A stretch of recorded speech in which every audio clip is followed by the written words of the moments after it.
Halo, assalamualaikum warahmatullahi wabarakatuh. Perkenalkan, nama saya Rina Saswita dengan NIM akhir 083. Di sini saya ingin sedikit menjelaskan mengenai peradaban Islam di Indonesia. Yang pertama yaitu jalur masuknya Islam di Indonesia itu ada 4. Yang pertama melalui teori Gujarat, teori Arab, teori Persia, dan teori Cina. Yang pertama teori Gujarat. Pada teori Gujarat ini menjelaskan batu nisan makam Raja Malik As-Saleh yang merupakan Raja Kerajaan Samudra Pasai, Aceh, bertuliskan angka tahun 686 Hijriah atau 1297 Masehi dengan menggunakan nisan yang berasal dari Gujarat, India. Selain itu, batu nisan yang terdapat di makam Maulana Malik Ibrahim di Gresik, Jawa Timur juga menunjukkan hal yang sama. Kedua batu nisan tersebut memiliki persamaan bentuk dengan batu nisan yang terdapat di Cambai, Gujarat, India. Dengan beberapa alasan tersebut, beberapa sejarawan Belanda menyimpulkan bahwa Islam di Nusantara berasal dari India. Islam dibawa oleh para pedagang dari Cambai, Gujarat, India pada abad ke-13 Masehi. Selanjutnya, teori Arab. Pada teori ini mengatakan bahwa Islam masuk ke Indonesia langsung dari Mekah atau Arab sebagai pusat agama Islam sejak abad pertama Hijriah 7 Masehi. Tahun 625 Masehi berdasarkan sebuah naskah Tiongkok yang dicatat oleh pendeta Buddha Itsing yang melakukan perjalanan dari Kanton menuju India. Perjalanan tersebut menggunakan kapal Pose, dan pada tahun 674 Masehi ia singgah di Boga yang sekarang dikenal dengan Palembang di Sumatera Selatan. Di Boga ia menemukan sekelompok bangsa Arab yang telah bermukim di pantai barat Sumatera atau Barus. Selanjutnya, teori Persia. Ditinjauan pada kebudayaan yang hidup di kalangan masyarakat Islam Indonesia yang dianggap mempunyai persamaan dengan Persia, di antaranya 1. Peringatan 10 Muharram atau Asyura atas meninggalnya Hasan dan Husain cucu Nabi Muhammad SAW yang sangat dijunjung oleh kaum muslim Syiah di Iran atau Persia. Di Sumatera Barat, peringatan tersebut disebut dengan upacara tabui atau tabut, sedangkan di Pulau Jawa ditandai dengan pembuatan bubur suro.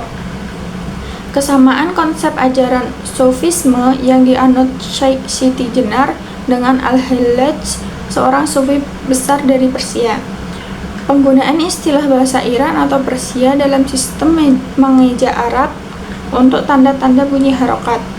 Ditemukannya makam Maulana Malik Ibrahim tahun 1419 di Gresik. Yang terakhir, teori Cina. Menurut teori ini, proses kedatangan Islam ke Indonesia khususnya di Jawa berasal dari perantau Cina. Ajaran Islam telah sampai di Cina pada abad ke-7 Masehi, masa di mana agama ini baru berkembang.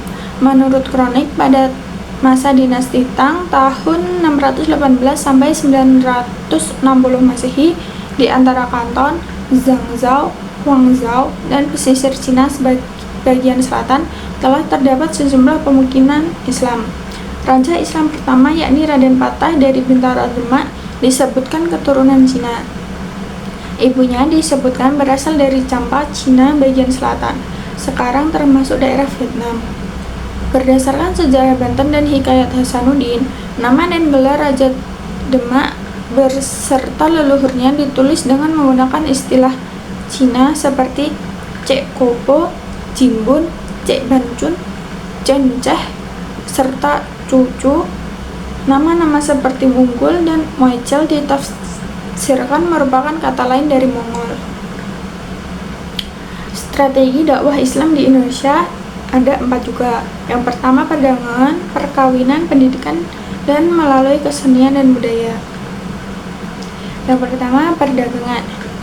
Perdagangan merupakan media dakwah yang paling banyak dilakukan oleh para penyebar Islam di Indonesia.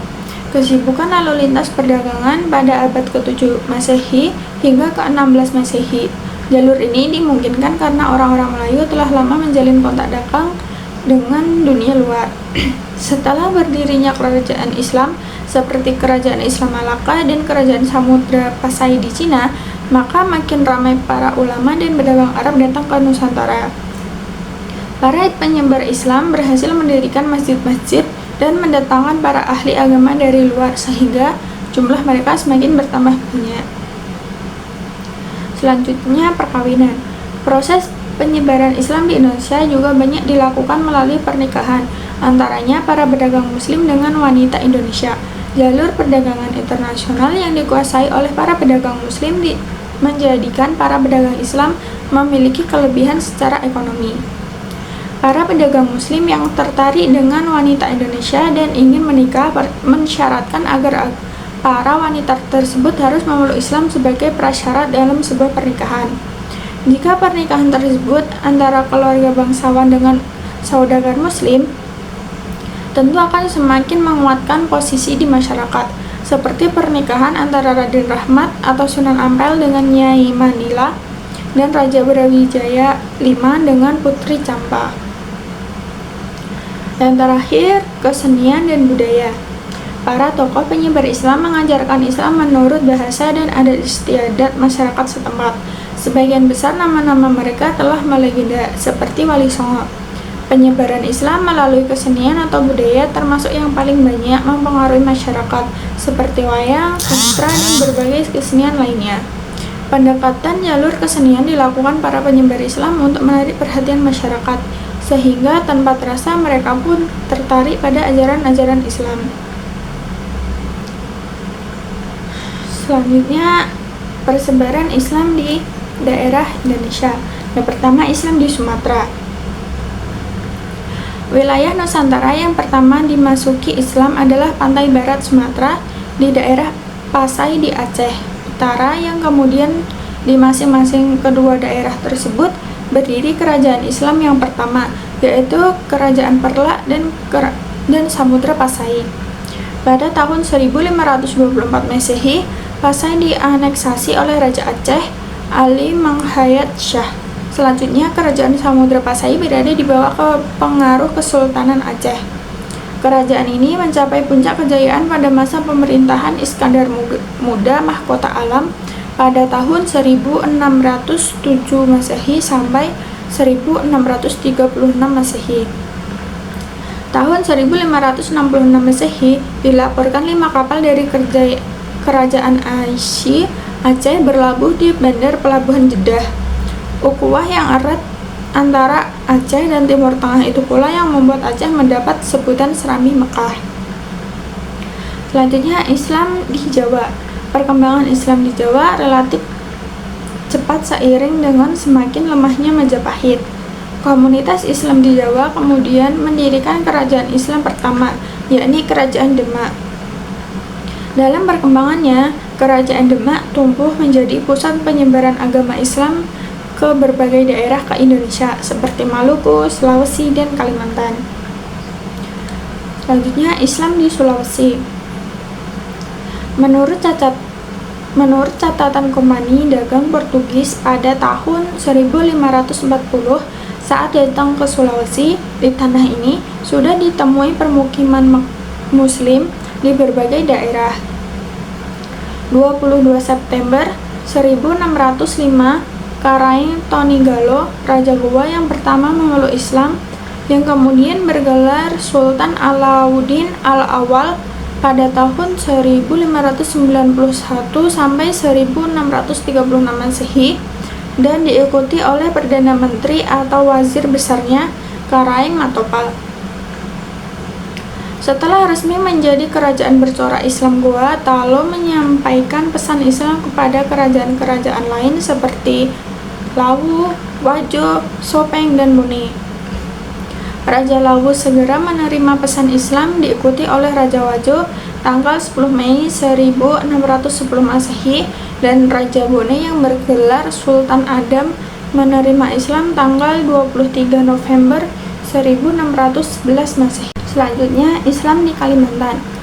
Islam masuk ke Kalimantan atau yang lebih dikenal dengan Borneo melalui 3 jalur. Jalur pertama melalui Malaka yang dikenal sebagai kerajaan Islam setelah Perla dan Pasai.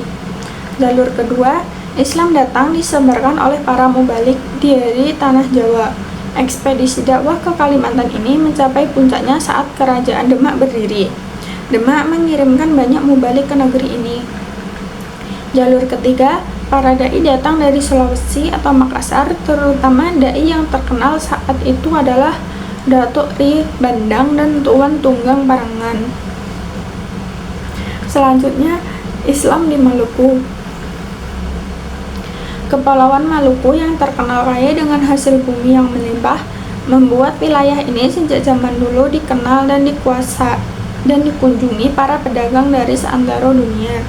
Kerajaan Ternate adalah kerajaan terbesar di kepulauan ini. Islam masuk ke wilayah ini sejak tahun 1440.